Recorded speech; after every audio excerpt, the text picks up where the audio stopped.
La bruja debe morir. ¿De qué modo los cuentos de hadas influyen en los niños? Autor Sheldon Cashtan. Capítulo 9.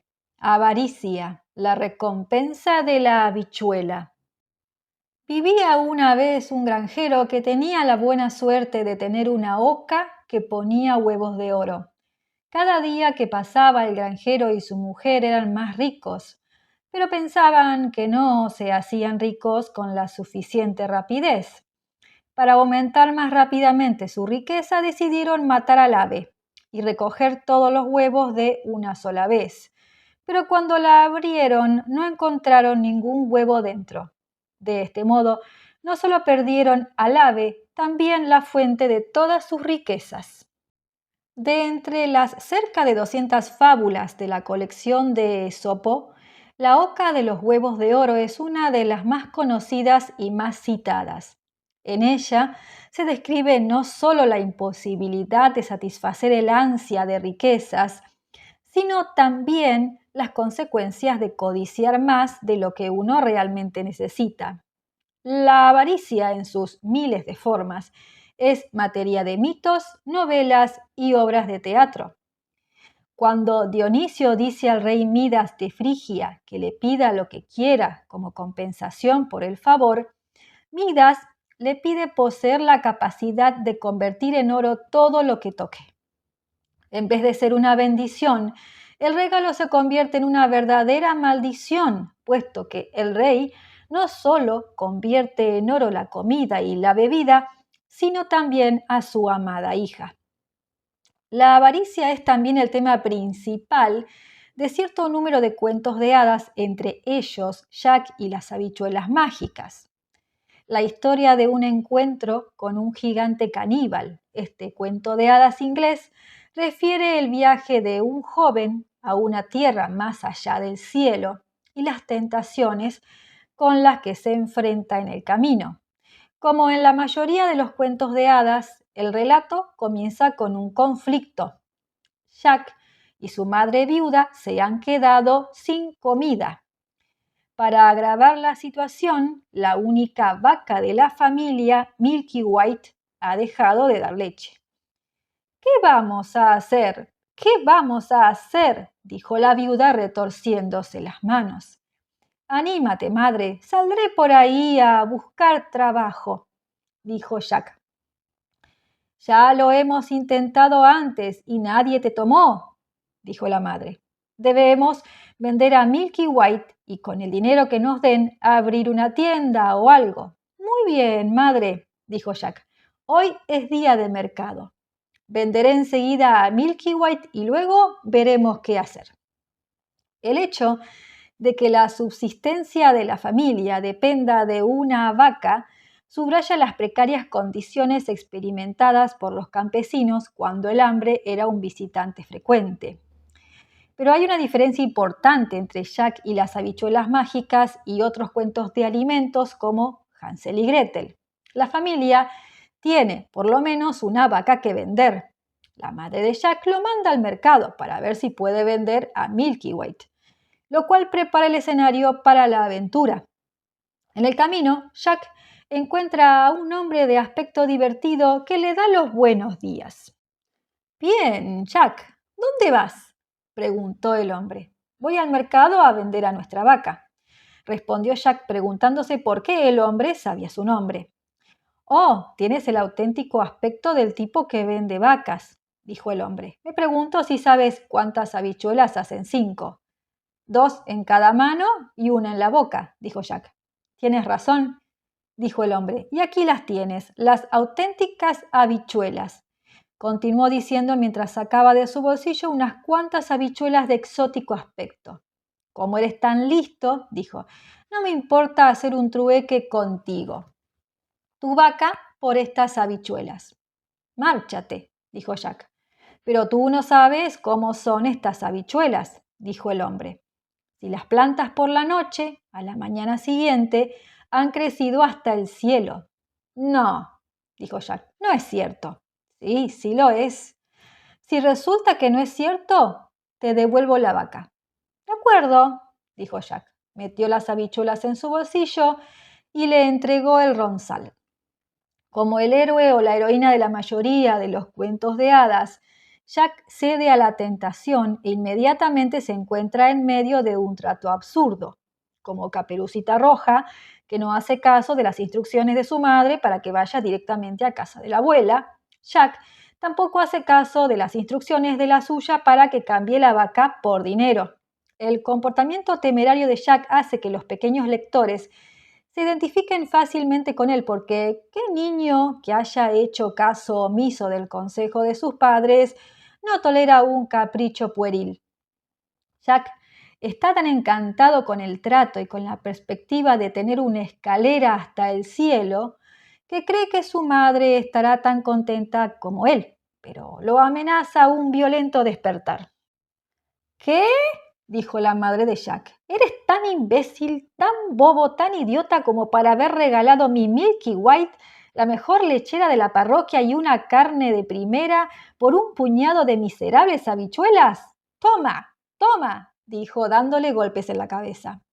Y tus preciosas habichuelas salen ahora mismo por la ventana. Arrojó las habichuelas por la ventana y mandó a Jack a la cama diciendo: no beberás ni un sorbo esta noche, ni comerás nada. Cuando Jack despierta la mañana siguiente, ve que las habichuelas que su madre había arrojado por la ventana se han convertido en una planta tan enorme que llega hasta el cielo. Curioso por saber a dónde lleva, Jack decide trepar hasta la cima. Las habichuelas habían crecido muy cerca del frente de la ventana de Jack, de modo que todo lo que tenía que hacer era abrir la ventana y saltar sobre la planta, que se izaba como una gran escalera de mano. Jack trepó y trepó y trepó hasta que por fin alcanzó el cielo. Y cuando llegó allí descubrió un camino largo y ancho que partía derecho como una flecha. Como el camino de ladrillos amarillos en El Mago de Oz, el camino en la cima de la planta de habichuelas introduce a Jack en un mundo muy diferente, el mundo alternativo del cuento de hadas.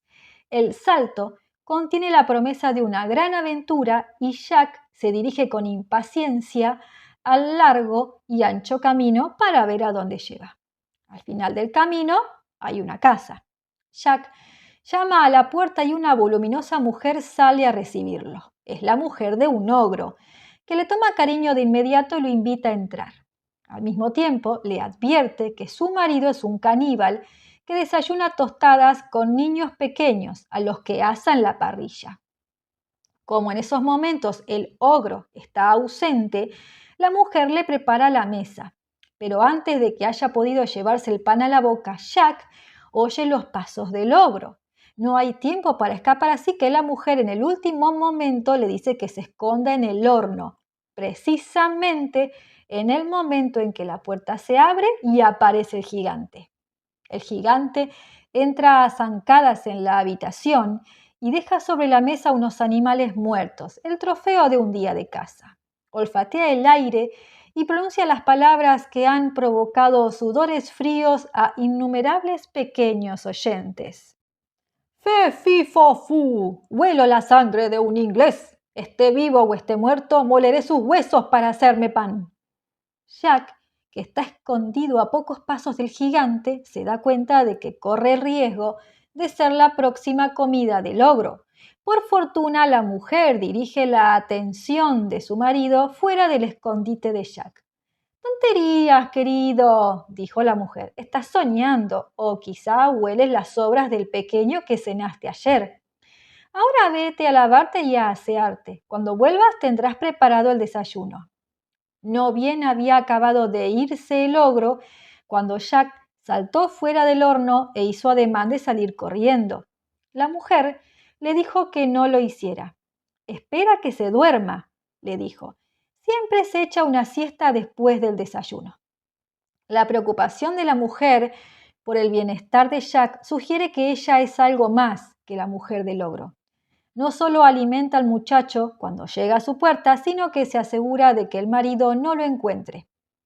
Que tiene una relación especial con Jack lo demuestra el hecho de que apenas muestra preocupación por las demás víctimas de su marido y en cambio se desvive por protegerlo a él.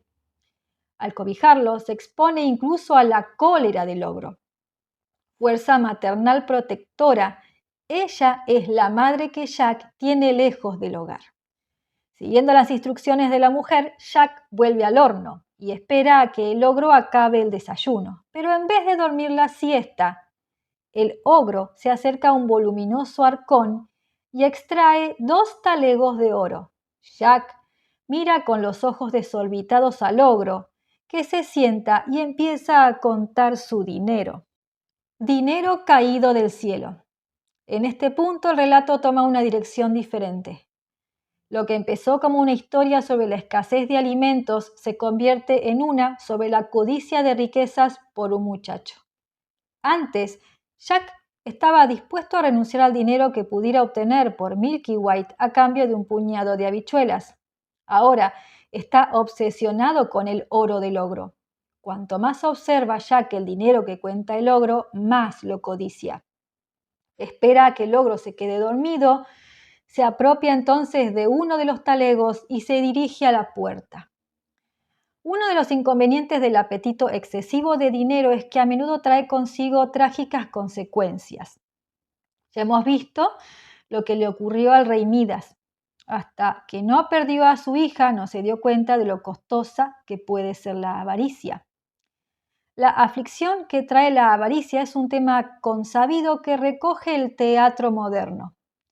En Todos eran mis hijos, de Arthur Miller, un fabricante de componentes especiales para aviones de combate, reduce la calidad de las piezas que fabrica con objeto de incrementar los beneficios. Cuando su hijo, un piloto de combate, se entera de que sus camaradas han encontrado la muerte en un avión que había salido de la fábrica de su padre, se suicida. Pero el afán por el beneficio excesivo no es solo el material de mitos y obras de teatro. Es una parte de la vida diaria y a menudo se manifiesta en discutibles prácticas empresariales. Pesticidas prohibidos en Estados Unidos se embarcan hacia otros países. Fabricantes de ropas infantiles inflamables que han sido tratadas inadecuadamente envían sus productos a los países del tercer mundo, donde el peligro es aún desconocido. No es difícil encontrar ejemplos de los atajos que se utilizan para incrementar los beneficios. Como constituyen una cierta forma de crónica social, los cuentos de hadas reflejan las actitudes sobre la riqueza que fueron predominantes en los tiempos en que los cuentos populares circulaban entre el campesinado. El origen del oro del rey en piel de asno no deja lugar a dudas sobre lo que pensaban los cuentistas acerca de las riquezas que no habían sido ganadas, especialmente sobre las de la realeza. Las sucias intenciones del rey con relación a su hija se equiparan al dinero sucio que almacena en su erario. Aunque las versiones modernas de piel de asno hacen que las monedas de oro salgan de las orejas del asno, el orificio del que emana el oro en la historia original deja pocas dudas sobre lo que pensaban las clases bajas acerca de las riquezas excesivas. A los niños les decimos que el dinero es la raíz de todo mal, pero obviamente el dinero en sí mismo no es el mal. Más bien, el mal es el camino que la gente está dispuesta a recorrer para conseguir el dinero. Es el ansia de amasar más de lo que uno realmente necesita. Lo que conduce a la avaricia es la inclinación a hacer cualquier cosa con tal de estar seguros de que tenemos más que el vecino. Pero, ¿qué pasa con Jack? ¿Es justo considerarlo una persona avariciosa simplemente por robar un talego de oro? Después de todo, no es más que un pobre campesino que intenta conseguir dinero para comer. Un poco de dinero que le ayude también a compensar el estúpido trato que hizo antes. Dicho sea en su honor, Jack roba un talego de oro. Podría haber tomado 2 o incluso más. Sería prematuro etiquetar de avaro a Jack, al menos en este punto de la historia. La madre de Jack se tranquiliza al ver a su hijo, toma el oro y lo utiliza para llenar la despensa de comida. Pero el dinero pronto se acaba y Jack se ve obligado a volver a por más. Trepa por la planta de habichuelas y parte de nuevo por el largo y ancho camino. En poco tiempo llega a la casa del ogro, donde la mujer lo invita de nuevo a entrar. Pero antes de que pueda acomodarse, el ogro regresa inesperadamente. Por segunda vez, la mujer lo esconde y desde su escondite Jack espera a que el ogro saque el oro. Esta vez el ogro ordena a su mujer que vaya a buscar una gallina. «Tráeme la gallina que pone los huevos de oro», ruge. La mujer regresa con el animal y el ogro ordena a la gallina que ponga un huevo. «¡Pon!», grita, y un huevo de oro sale de la gallina. El ogro grita de nuevo y aparecen más huevos. La obsesión del gigante por el oro descubre su avara naturaleza. El diario ritual de revisar su riqueza, contar los talegos de oro y contemplar a la gallina poner los huevos, muestra hasta qué punto su vida es presa del dinero. Para el ogro, el dinero es fuente de consuelo y contribuye a proporcionarle una sensación de bienestar, un sentimiento enraizado en la infancia que muchas personas comparten. El escritor y gurú de las finanzas Andrew Tobias sitúa su interés por el dinero y las finanzas en el momento en que su padre, un ejecutivo de publicidad, le dio $5 por su cumpleaños. Tal como confesó a un periodista, le gustó el tacto de los billetes de dólar en su bolsillo y llegó a ver el dinero como un modo de salir adelante. Los psicólogos infantiles manifiestan que la codicia es instintiva en los niños y que los niños y los jóvenes acumulan juguetes y pertenencias por la seguridad que proporcionan. Lleve a un niño a una tienda de juguetes y vea si puede salir sin comprar nada. Da igual que la habitación del niño ya esté llena de juguetes. Tampoco Jack está satisfecho con lo que tiene. Espera a que el ogro dé unas cabezadas y entonces sale a por la gallina. Jack se arrastró fuera del horno, de puntillas atrapó a la gallina de los huevos de oro y desapareció. Pero la gallina cacareó y despertó al ogro, que gritó en el momento en que Jack salía de la casa. «¡Mujer! ¿Qué has hecho con mi gallina de oro?». Y la mujer dijo: «¿Qué dices, querido?». Y esto fue todo lo que oyó Jack, porque corrió como un rayo hasta la planta de habichuelas y descendió por ella como si estuviera ardiendo. Y cuando llegó a casa enseñó a su madre la maravillosa gallina. Jack dijo: «Pon», y la gallina puso un huevo de oro cada vez que Jack lo dijo. Se podría pensar que un niño que posee una gallina capaz de suministrar huevos de oro estaría satisfecho con lo que ya tiene, pero Jack no lo está. Su sed de riqueza no conoce límites. Jack no estaba contento y no mucho después decidió probar de nuevo su suerte. Aunque ya tiene toda la riqueza que un muchacho podría razonablemente esperar, quiere más. Al leer este relato a los niños, puede ser útil hacer una pausa en este punto y preguntar por qué Jack decide volver una vez que tiene a la gallina. A menudo los niños ignoran este aspecto de la historia porque están completamente absorbidos por la aventura o deslumbrados por las hazañas del protagonista. Revelar los móviles de Jack añade complejidad al relato y da a los niños algo en qué pensar. Aunque el efecto de la mayoría de los cuentos de hadas tiene lugar inconscientemente, una pequeña orientación nos garantiza que a los niños no se les pasa por alto el significado subyacente en la historia. A la mañana siguiente, Jack se levanta temprano y por tercera vez trepa por la planta. Vuelve a la casa del final del camino, se oculta en una enorme marmita de cobre y espera a ver cuál es el próximo tesoro que saca el ogro. Pasa solo unos pocos minutos y el gigante ordena a su mujer que le traiga su arpa de oro. «Canta», ordenó el gigante, y el arpa cantó del modo más bello y siguió cantando hasta que el gigante se durmió y comenzó a roncar con gran estruendo.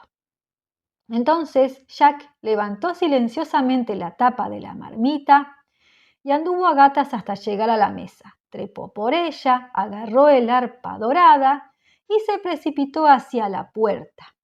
Pero el arpa gritó en voz muy alta: ¡Señor, señor! Y el ogro despertó justo a tiempo de ver a Jack salir corriendo con el arpa.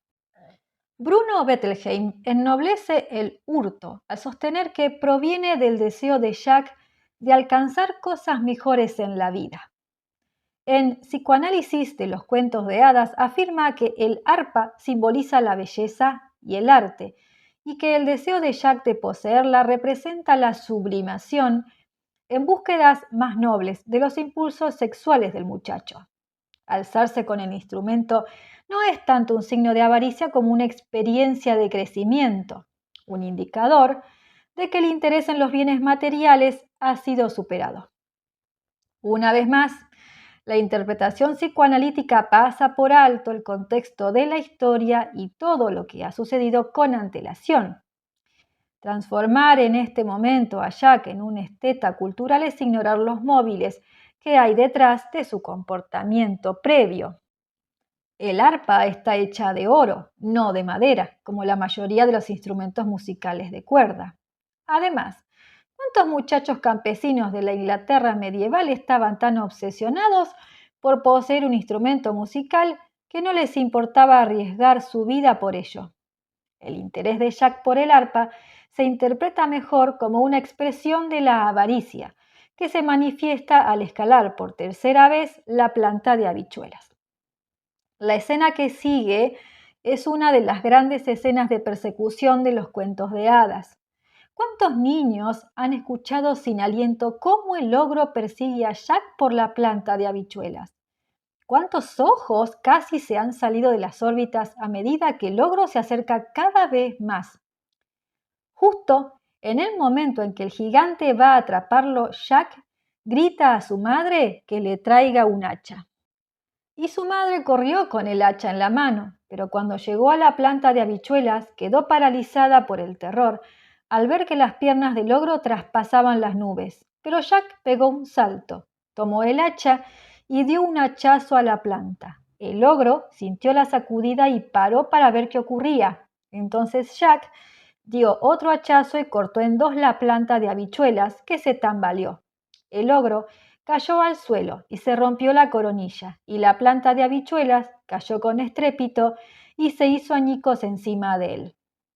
Como en otros cuentos de hadas, la presencia del mal paga el precio de las tendencias pecaminosas que comparte con el héroe. Encarnación de los pecados de Jack, el gigante debe morir. Su muerte borra todo vestigio de avaricia en el lector, lo que ayuda a superar la tensión generada en él por los impulsos hacia la avaricia. Aunque a medida que los niños crecen, la avaricia se hace cada vez más compleja. La muerte del gigante representa un primer modo de gobernar las inclinaciones egoístas en las edades tempranas de la vida. Una vez que el ogro ha sido derrotado, el final feliz está asegurado. Tanto Jack como su madre recogen los beneficios de la aventura del muchacho.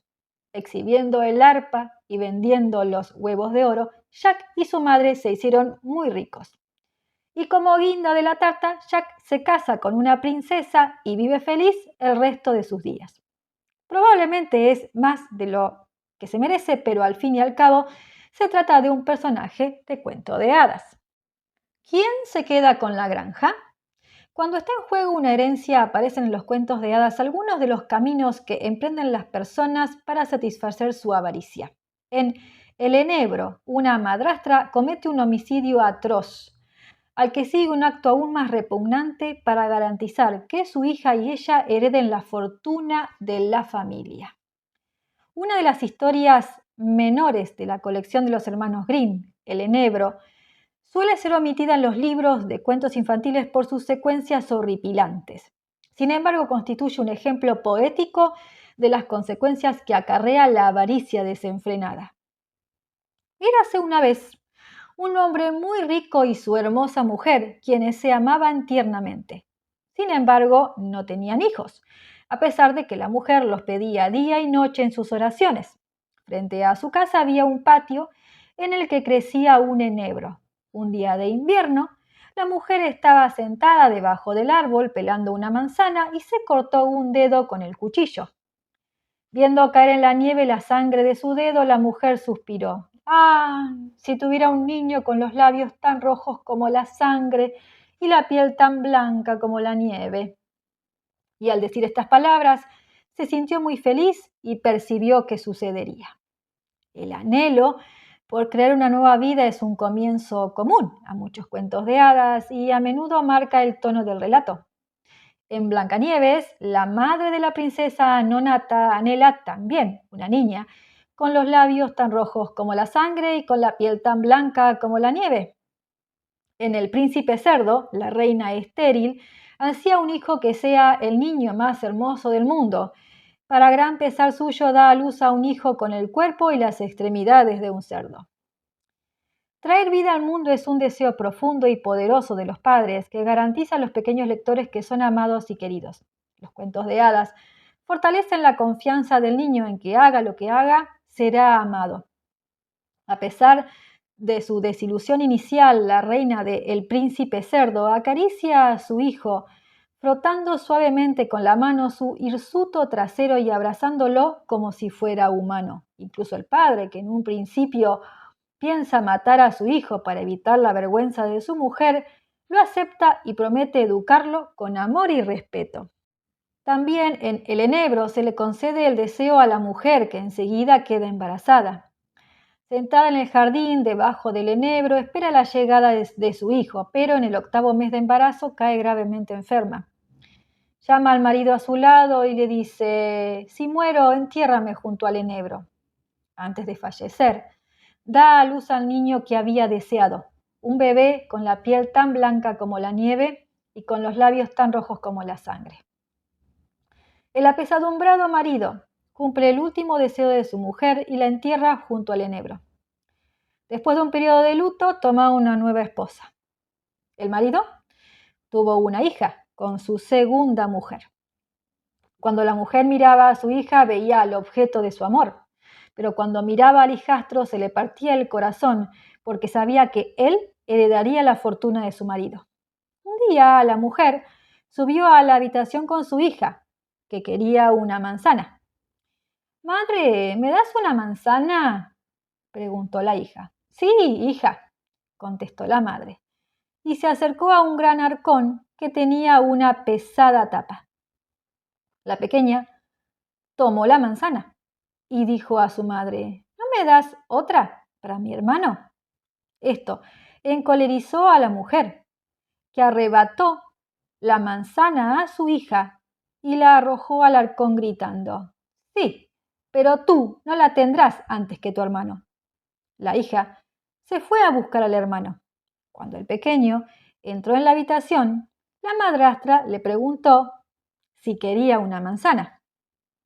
«Sí», contestó el niño. «Tómala tú mismo», dijo la madrastra.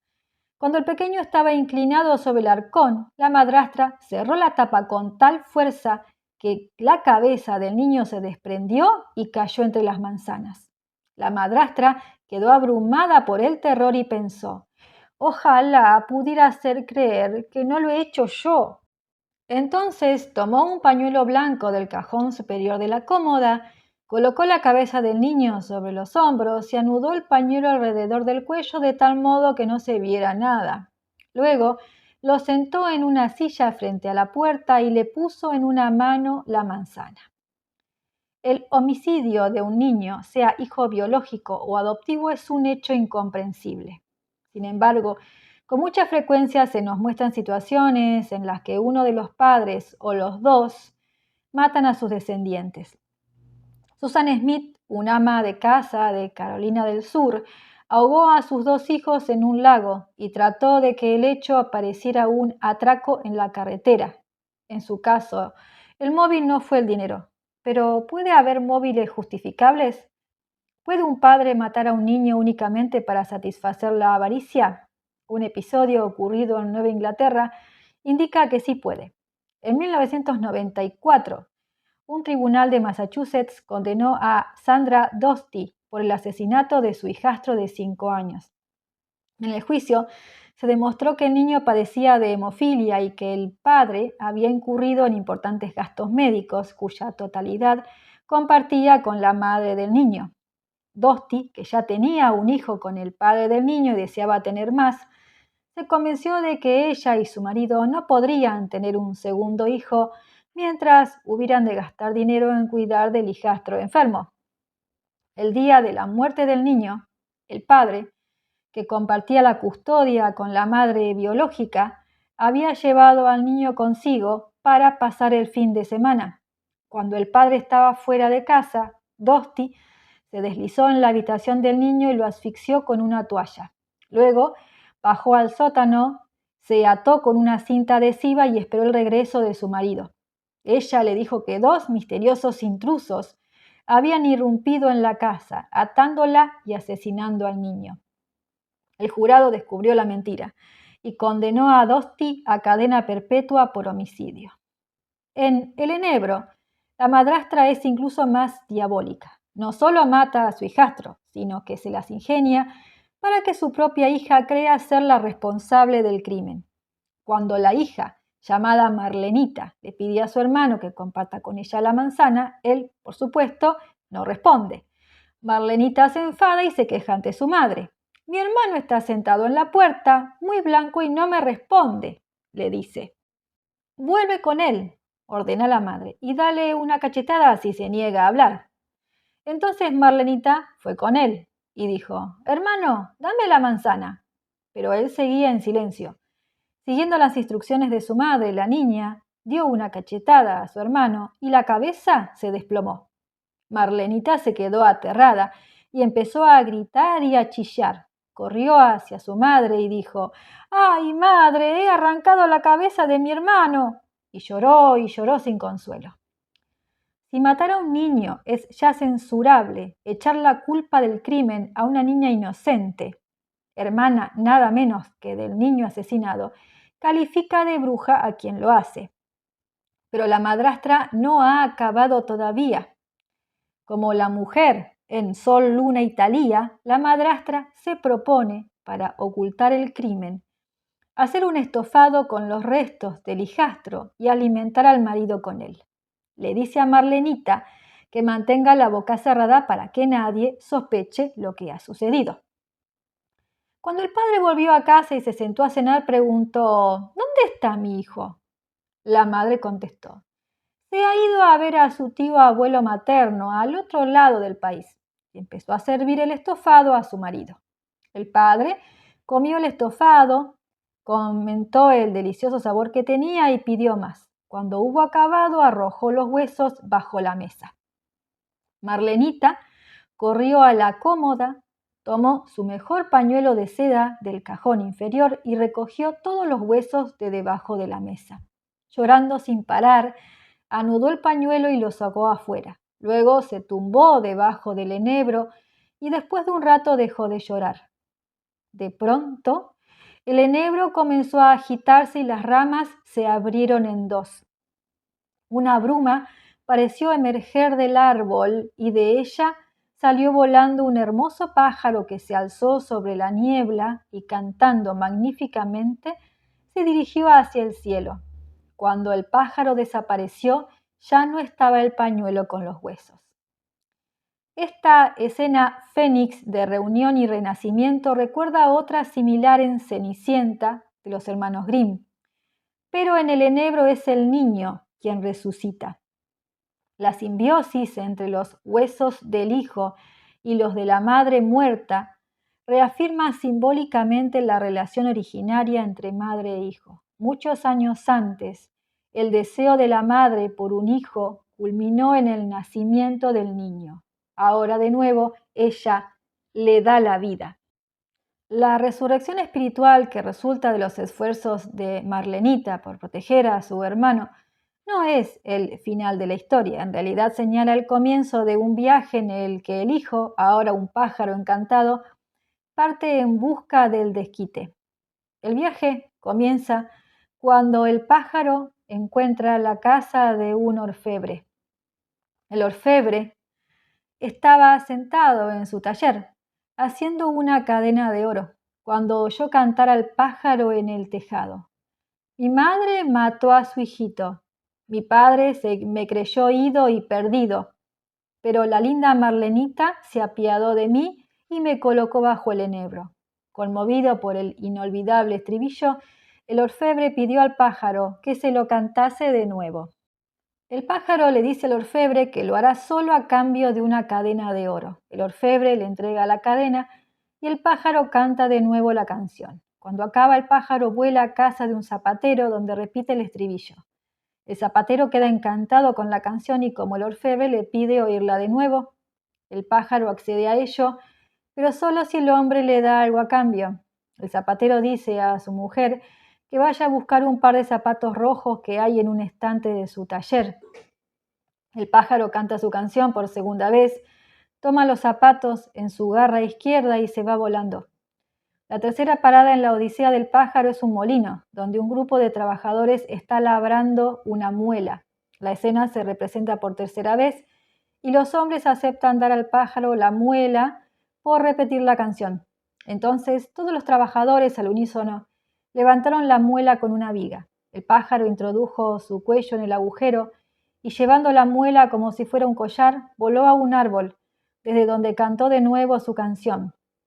Cuando acabó de cantar, desplegó sus alas y voló muy lejos, a la casa de su padre. En la garra derecha llevaba la cadena, en la izquierda los zapatos y alrededor del cuello la muela. El del pájaro es un viaje de fortalecimiento. En la primera parte del relato, el hijastro carecía de fuerzas para enfrentarse a la madrastra y por eso fue prematuramente privado de la vida. La canción anuncia su renacimiento y le proporciona los materiales que necesita para combatir a la madrastra. Con estos objetos en su poder, regresa volando a casa donde el padre, la madrastra y Marlenita están cenando. El padre oye al pájaro cantar en el enebro y un sentimiento de alegría lo invade. Me siento como si estuviera a punto de ver a un viejo amigo, comenta. La madrastra reacciona de modo muy diferente. Me siento muy angustiada, confiesa. Mis dientes castañetean y me arde la sangre en las venas. Siente que el momento del ajuste de cuentas está próximo. El padre sale fuera para oír mejor al pájaro y entonces el pájaro deja caer en su cuello la cadena de oro. Queda pasmado y entra en casa para enseñar a los demás el regalo que ha recibido. Marlenita decide salir de la casa a ver si el pájaro tiene algo para ella. Cruza la puerta y el pájaro le lanza los zapatos rojos que se ajustan perfectamente a sus pies. También ella vuelve a casa y proclama su alegría. Estaba tan triste cuando salí, exclama, y ahora estoy tan feliz y tan alegre. La madrastra confía en que el pájaro mágico haya traído también algo para ella. En el fondo sabe que el pájaro es de mal agüero, pero la vence la avaricia. Yo saldré también a ver si se alegra mi corazón, dijo la mujer. Cruzó la puerta e inmediatamente el pájaro dejó caer la muela. ¡Cataplás! La muela aterrizó en la cabeza de la madrastra y la trituró. El padre y Marlenita escucharon el estruendo y salieron precipitadamente de la casa. Humo, fuego y llamas salían del sitio donde había caído la muela y allí estaba de pie el hermanito, quien tomó de la mano a su padre y a Marlenita y los tres entraron en casa y cenaron. La historia de El Enebro termina con el hijo transfigurado y la madrastra muerta. El tema de la avaricia, enunciado por primera vez en el asesinato del hijastro por la madrastra, se repite en el deseo de la mujer por la recompensa que le trae el pájaro, pero el regalo que recibe no es el que ella espera. Sin embargo, es el que merece. Cuando bastante no es suficiente. La codicia de oro y la codicia de una herencia inmerecida, la sed insaciable de riquezas, son dos modos por medio de los cuales los cuentos de hadas representan la avaricia. Un tercer modo es mediante la búsqueda de una posición social relevante, consecuencia de la propensión a estar insatisfecho con la situación que se tiene en la vida. Este es el tema que subyace en El pescador y su mujer. Había una vez un pescador que vivía con su mujer en una choza junto al mar. Un día el pescador estaba sentado con su caña mirando el mar y cuando alzó el sedal vio que tenía un gran rodábalo en el anzuelo. «Pescador», dijo el rodábalo, «déjame marchar. No soy un pez de verdad, sino un príncipe encantado. ¿De qué te serviré si me sacas del agua? No tengo buen sabor. Ponme de nuevo en el agua y déjame seguir nadando. El pescador deja marchar al pez y cuenta la aventura a su mujer, que se enfada con él por haber accedido a la petición del pez sin obtener nada a cambio. ¿No le pediste nada antes de soltarlo?, le reprende. El pescador admite que no lo hizo porque no sabía qué pedir. Su mujer le hace ver que viven en una choza maloliente y que podrían tener un alojamiento mejor. Es duro vivir en esta posilga asquerosa, le dice a su marido. Vuelve y dile que quieres una casita. El marido obedece de mala gana y regresa al lugar donde pescó al rodábalo. Cuando llegó, el mar era verde y amarillo y ya no estaba tan transparente. Se quedó de pie al borde del agua y exclamó: «Oh, rodábalo, rodábalo en el agua, ven conmigo, te lo ruego. Tengo una mujer tan pesada que quiere para mí lo que yo no quiero». El rodábalo se acercó nadando y dijo: «Vamos a ver, ¿qué quiere tu mujer?». «No quiere seguir viviendo en una choza y preferiría tener una casa», contestó el hombre. «Dice que debería haber pedido algo cuando te dejé marchar». «Vete a casa», dijo el rodábalo. «Ella ya lo tiene».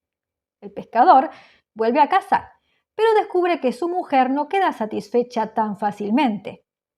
Tras 2 meses en la casa, ella decide que quiere un gran castillo de piedra y envía al marido a que pida uno al pez. El pez concede el deseo a la esposa, pero el apetito de éste es insaciable. A continuación, ella decide que quiere ser reina, y cuando sea reina, se habrá convertido en la persona más poderosa del mundo. Al menos eso es lo que ella cree. Manda entonces al marido con su último deseo. El pez le concede el deseo, pero la mujer se descontenta enseguida con su nuevo nombramiento. No se conforma con ser reina, quiere ser emperatriz, pero incluso esto no la satisface. El relato se encamina hacia su inevitable conclusión cuando la mujer hace su petición final. Quiere ser Dios. «Si no tengo el poder de hacer salir el sol y la luna», le dice al marido, «nunca podré descansar». El marido es enviado ante el pez para que le transmita la petición. El rodaballo vio acercarse al hombre y se alzó sobre el agua por última vez. «Bueno, ¿qué quiere ahora?», preguntó. «Ay», dijo el pescador, «quiere ser como Dios». «Vete a casa», dijo el rodábalo, «encontrarás a tu mujer en la antigua choza». Y allí puede uno encontrarlos viviendo todavía. Aunque forma parte de la colección de los hermanos Grimm, El pescador y su mujer no es un genuino cuento de hadas. No hay bruja alguna, ni tampoco una gran batalla entre las fuerzas del bien y del mal, más parecida a una fábula de Esopo que presentara a un pez con la facultad de hablar. La historia señala, sin embargo, las consecuencias de la avaricia. La esposa es una mandona egocéntrica que está descontenta no solo con sus condiciones de vida, sino con su lugar en el mundo. Y aunque al final no muere, es castigada por su trayecto pecaminoso. Coleccionistas y coleccionismo. La forma última que la avaricia adopta en los cuentos de hadas es la de una convulsión a coleccionar cosas. El impulso de acumular, de amasar no solo dinero, sino cualquier cosa, desde arte hasta antigüedades, es una equívoca propensión de la gente, especialmente cuando los objetos que se coleccionan son seres humanos. Había una vez un hombre que tenía hermosas casas en la ciudad y en el campo, gran cantidad de vajillas de plata y de oro, muebles recamados y carrozas completamente recubiertas de oro. Pero la desgracia de este hombre era que tenía la barba de color azul, lo cual lo hacía tan terriblemente feo que todas las mujeres y las jóvenes huían de él. Este singular detalle, una barba de color extraño, prologa uno de los cuentos de hadas más siniestros e inquietantes de todos los tiempos. Un cuento que es, en cierto modo, más horripilante que el enebro. Historia de un asesino en serie, Barba Azul, trata de un hombre que se casa con mujeres a las que luego asesina. Y aunque en apariencia la historia trata sobre el asesinato, el significado subyacente gira alrededor de lo que representa tratar a los seres humanos como si fueran objetos, como cosas que se coleccionan igual que se colecciona el arte, las joyas u otros objetos de valor. El relato, un cuento de Charles Perrault, Empieza en el momento en que Barba Azul ambiciona el afecto de las hijas de su vecino, a quienes se describe como dos bellezas perfectas. Ninguna de las dos muchachas siente una atracción especial por el vecino. En realidad les repele, no solo por su barba, sino por el hecho de que ha estado casado con anterioridad y todas sus mujeres han desaparecido sin dejar rastro. A pesar de haber sido despreciado por ambas, Barba Azul convence a una de ellas para que se case con él. Tras la boda regresan los dos al castillo del novio, momento en el que Barba Azul anuncia que debe salir de viaje de negocios. Antes de partir entrega a su mujer las llaves de dos grandes armarios, uno repleto de vajillas de plata y el otro de alhajas.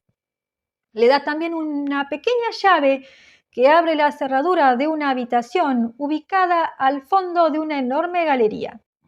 Abridlo todo, le dice, excepto la habitación pequeña en la que os prohíbo entrar.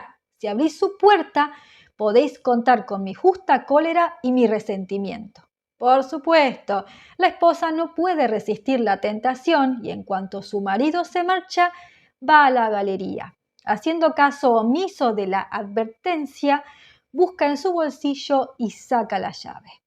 Tomó la pequeña llave y abrió la puerta temblando, porque el interior estaba oscuro y nada se veía. Las ventanas estaban cerradas y no dejaban entrar la luz. Al cabo de unos momentos, notó que el suelo estaba cubierto de sangre coagulada. Horrorizada, observó que los cuerpos de varias mujeres yacían colocados junto a la pared. Eran las mujeres con las que Barba Azul se había casado y a las que una tras otra había matado.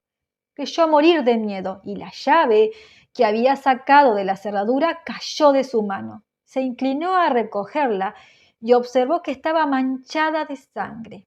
Y aunque trató de limpiarla frotando con un trapo, la sangre no desapareció porque la llave era mágica. Al regresar a casa, Barba Azul reclama las llaves. Su esposa le devuelve todas, salvo la pequeña. Él le pide que se la devuelva también y cuando la esposa lo hace, ve la sangre. ¿Cómo ha llegado esta sangre a la llave?, pregunta. La mujer alega ignorancia, pero Barba Azul la fuerza a admitir que sí ha entrado en la pequeña habitación y que ha visto lo que contiene. ¿Estabais decidida a entrar en la habitación, no?, le dice Barba Azul. Muy bien, señora, ocuparéis un sitio entre las damas que visteis allí. Cuando una no es suficiente. ¿Qué tenemos que hacer con esta historia?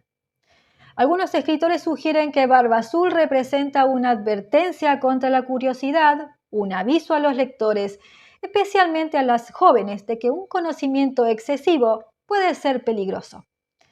Marina Warner, autora de From the Beast to the Blonde, observa que en algunas ediciones de las obras de Perrault, el relato aparece con el siguiente subtítulo: Las consecuencias de la curiosidad femenina, y afirma que la historia transmite el mensaje de que la curiosidad tiene implicaciones desastrosas para las mujeres que no son obedientes.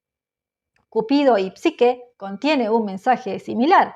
La heroína casi pierde la vida por abrir el prohibido vaso de la belleza. Aunque historias como estas traten desde luego de la curiosidad, Barba Azul dice más sobre la codicia que sobre la curiosidad. El pecado de Barba Azul es la compulsión a coleccionar mujeres inocentes. Su vasta colección de vajillas de plata, muebles recamados y alhajas solo se equipara a su colección de mujeres. Aunque las mata, almacena sus cuerpos en una pequeña habitación. Es decir, las trata como posesiones, como se trataría a las joyas o a las pieles. No son tan infrecuentes como se podría pensar los relatos que se ocupan de la tendencia a apoderarse de seres humanos. Esta es la base de La princesa Olimpia, un cuento de hadas de Mary Chin Leritier, la autora de La princesa hábil. En el relato de Leritier, una princesa es abandonada en una isla en la que habita un diablo sádico que, según se dice, mata a sus víctimas femeninas. Resulta que el monstruo no lo es en el sentido que toman los cuentos de hadas, sino más bien un hombre corriente que colecciona mujeres. En vez de matar a sus víctimas, las mantiene cautivas bajo tierra, donde puede dominarlas. En la vida real aparecen variaciones de este tema adquisitorio en aquellas culturas en las que ricos y potentados poseen harenes y concubinas. Desde el flanco de la ficción, James Patterson describe esta tendencia en El coleccionista de amantes, donde el personaje principal reúne una colección de jóvenes atractivas que mantiene ocultas en un búnker subterráneo donde las fuerza sexualmente. Como a Barba Azul y al protagonista de La Princesa Olimpia, el protagonista del coleccionista de amantes, lo impulsa la necesidad no tanto de matar a las mujeres, sino de coleccionarlas. El pecado fundamental en esta clase de relatos es la forma en que el protagonista considera a sus víctimas. Sus posesiones no son seres humanos, son más bien activos destinados a satisfacer sus ávaras necesidades. Esta es la perversión oculta en la avaricia, independientemente de que se oriente a coleccionar oro o personas. En lo que respecta al padre, los pilotos y las tripulaciones que perecen en la obra de Miller, Todos eran mis hijos, no son seres humanos. Son rostros desconocidos en un cielo desconocido. Los niños que se ven afectados por los pijamas mal fabricados no son sino números en países lejanos, no son niños que ríen sentados en las rodillas de sus padres.